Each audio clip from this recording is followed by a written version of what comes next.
wasn't looking for anybody, because when my husband died, he was here one minute and gone the next.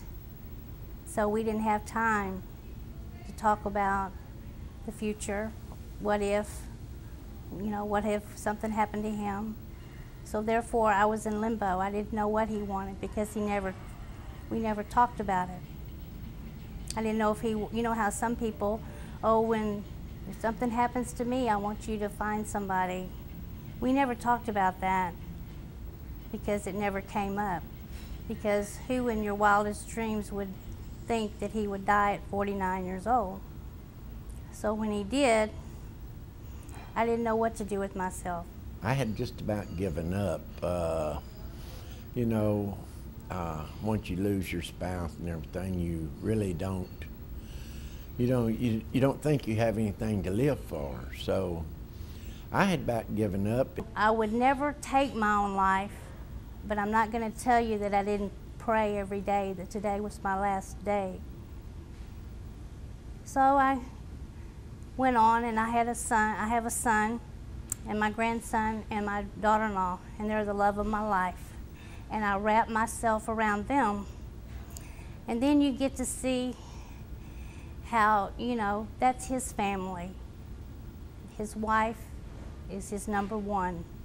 I'm number two. He's always gonna love me, but it's not the same. So, I got to thinking, but I didn't want to go to a bar and meet somebody. I wanted somebody to meet me. The girls at my job used to laugh and cut up with me and tell me, I don't care how many times you shine that doorknob, he's not going to come knock. You're going to have to get out and mingle. And I didn't know, everywhere I went, it was reminders of my husband. My friends, they were all married. I'm the only one that was single. So therefore, I didn't have anyone to run around with and to meet somebody.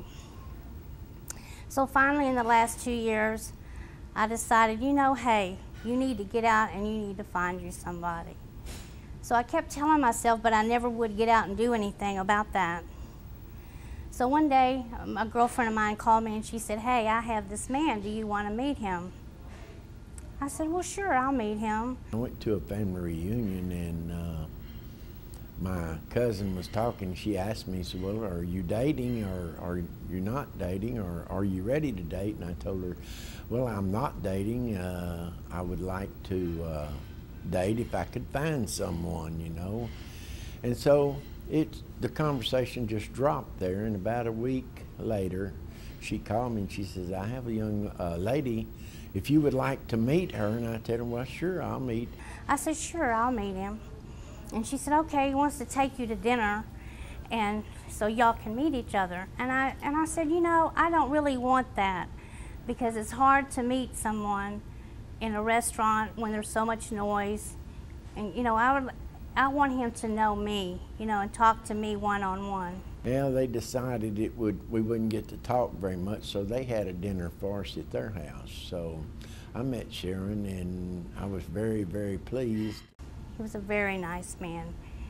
And I think he fell in love with me immediately, but I was kind of skeptical, I was nervous, and he was nervous. So that was, I think, on a Friday night, and on the next Monday, well, I called her up and sent her some flowers. I think I sent her some yellow roses. So that went on for another week or two, and I was calling her, but not seeing her. I don't believe we were. But anyway, and then I bought this CD, Man of Clay, and I played that for her. And then the next week, I sent her some roses, and some red roses, and I was hooked, and I knew that this was a lady for me just by our conversations. And we were both not lonely, it's nice to have someone to love, and it's nice to be with somebody that you really care about. I really believe that the Lord brought us together. The Lord knew that I was a good person and that I needed somebody. And I believe that, and I will go to my grave believing that. And each day that we were together, the love grew stronger and stronger. And the love that we have is special. And don't take this the wrong way, but Ed and I, we don't have any small children, you know, to raise and be responsible for. But I think at the age that we are, it's a wonderful time to be in love because we can focus on each other. It seemed like that we were made for each other. So I had decided, and I talked with her about it, and I told her, you know, that I would like to marry her. And she said, well, she didn't know yet.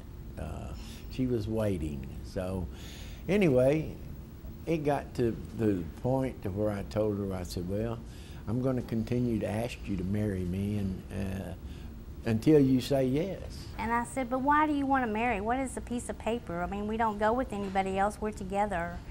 And but then I got to thinking, you know, he really wants to be with me, you know, and my love for him just grew stronger and stronger and stronger. And he came to my job to propose to me. And when he did, you know, he said, I was in the neighborhood and I came to ask you to marry me.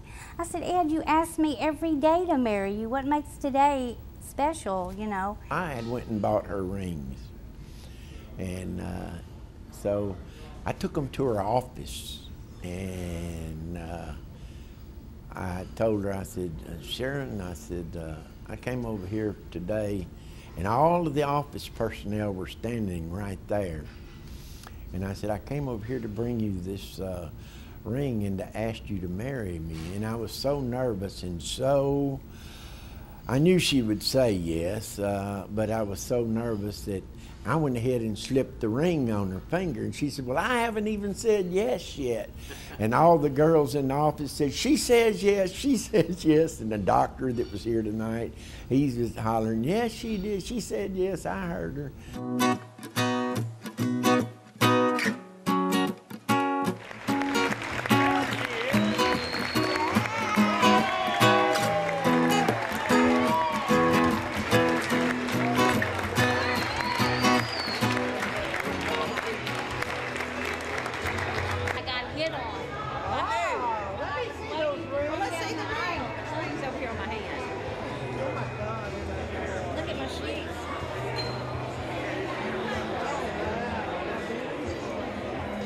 Bling, bling, bling. And even her toes got bling on them.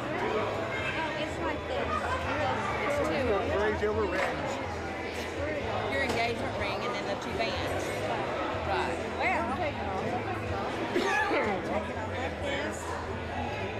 There's margaritas and there's wine. They're all there. Yeah. Like that's behind you. It's like that.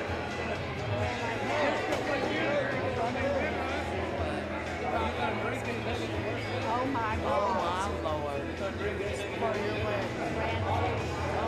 What color? White. Pearl white. Roll down.